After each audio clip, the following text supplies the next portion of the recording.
They blocked my drainage, so I flooded their basement. My property is 45 acres of Iowa farmland, flat, black soil that grows corn and soybeans like clockwork. I bought it in 1981, and it sits in a natural drainage basin, which means heavy rains send water across my fields. That water needs somewhere to go, and for nearly 70 years, it always has. Back in 1956, my grandfather installed an underground tile system and a surface ditch along the eastern boundary. That ditch is part of the county drainage district, documented, protected, and essential for a dozen farms in the area. Then came Gary Brennan. Gary bought the 10 acres directly east of me. He wasn't a farmer. He was an insurance executive from Des Moines who wanted a hobby farm. Nice enough guy at first. I even walked over to welcome him the day he was out there with his contractor. Just so you know, I told him, that ditch on your west edge is part of the county drainage system. It has to stay clear. Oh, that ditch? Gary said. Pretty ugly. I was thinking of filling it in and regrading it. You can't fill it in, I told him. It's a legal easement documented since the 50s. County maintained. He frowned. Said no one told him that when he bought the property. I told him to check with the county engineer. That was the end of it, or so I thought. 3 months later, Gary finished building a massive 2-story farmhouse. I assumed he'd talked to the county and understood the ditch situation. Then the spring storms hit. 3 inches of rain in 6 hours. I woke up to find 40 acres of my land underwater. I drove straight to the eastern boundary. The ditch was gone. Gary had filled the entire thing with dirt, smoothed it out, and planted grass on top. Every drop of water that should have been flowing east was now trapped on my land,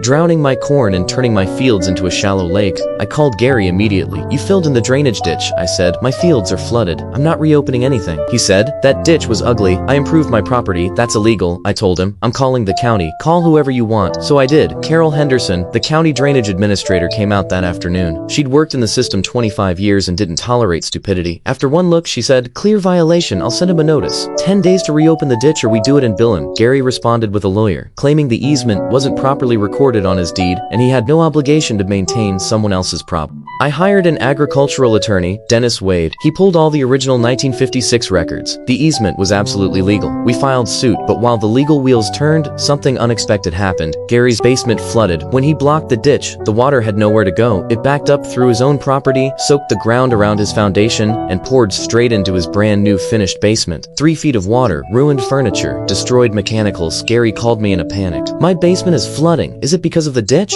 Yes, I said. Exactly why I warned you. What do I do? Reopen the ditch. The excavators were there that afternoon. Within 2 days, the water flowed again. My fields drained, and even Gary's basement started clearing. But the lawsuit continued. Judge Carver, who grew up on a farm himself, ruled quickly. Gary had knowingly blocked a legal drainage easement. He owed $60,000 for crop loss, $80,500 in legal fees, and $15,000 in county penalties, plus the full cost of restoring the drainage. Hit like, subscribe for more wild easement stories.